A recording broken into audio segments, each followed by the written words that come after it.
Welcome. In this video, we'll derive the formula that gives the value of an annuity after time t, given by this formula here, where a sub t is the value after t years, or the future value of the annuity. P sub n is the deposit at the end of each compounding period, which will always be the same. R is the annual interest rate expressed as a decimal.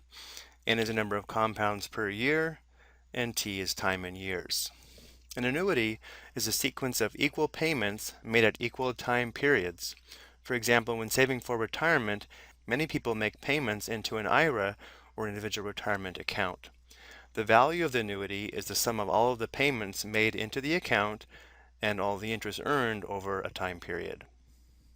To derive this formula, we're first going to start with the future value of a one-time payment earning compounded interest, given by this formula here, where a sub t is the amount after time t, p is the one-time deposit, r is the annual interest rate, n is the number of compounds per year, and t is time in years.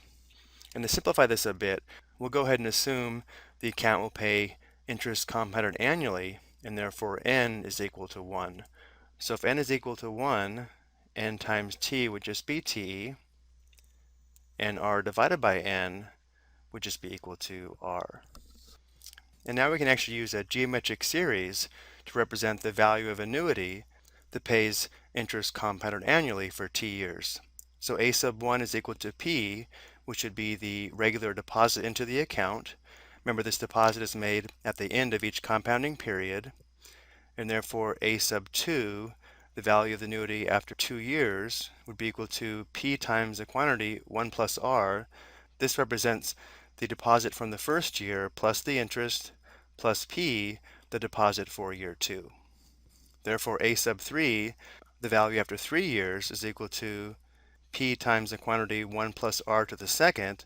This is the deposit from the first year plus 2 years of interest, plus p times the quantity 1 plus r, which is a deposit from the second year, which has earned 1 year of interest, given by this product, plus p, again the deposit at the end of year 3. So you can see the pattern here, and therefore a sub t, the value of the annuity after t years, is equal to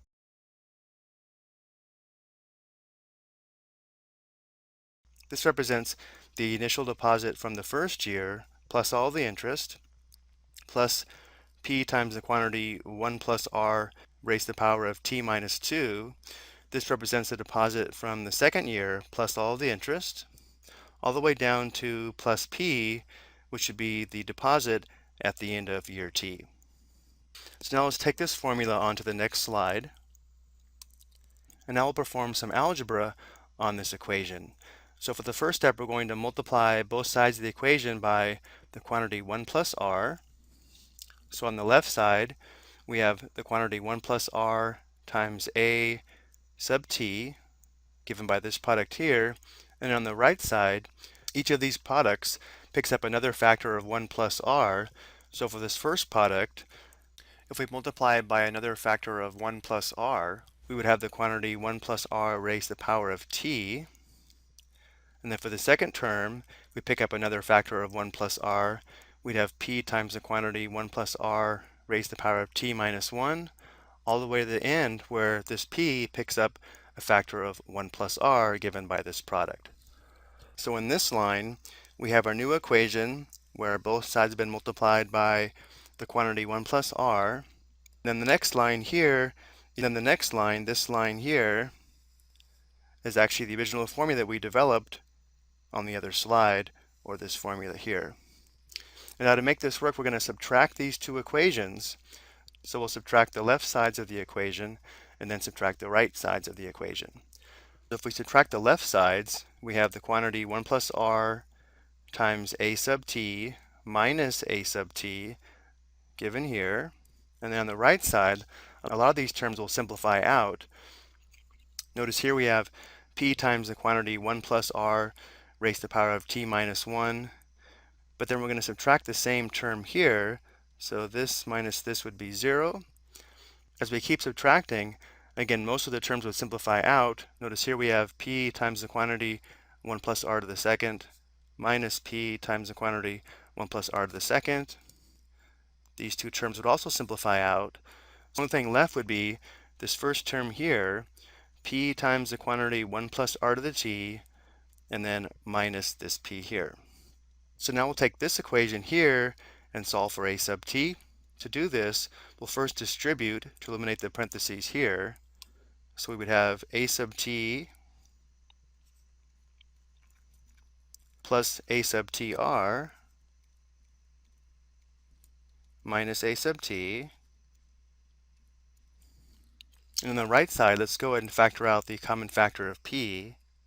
So we'll have p, and then we'll have the quantity 1 plus r raised to the power of t minus 1. And now looking at the left side, notice how we have a sub t minus a sub t, so that's 0. So we just have a sub tr.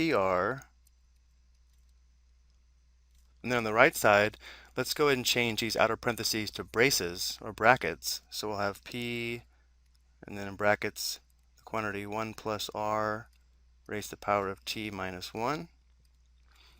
And now for the last step, we'll divide both sides by r.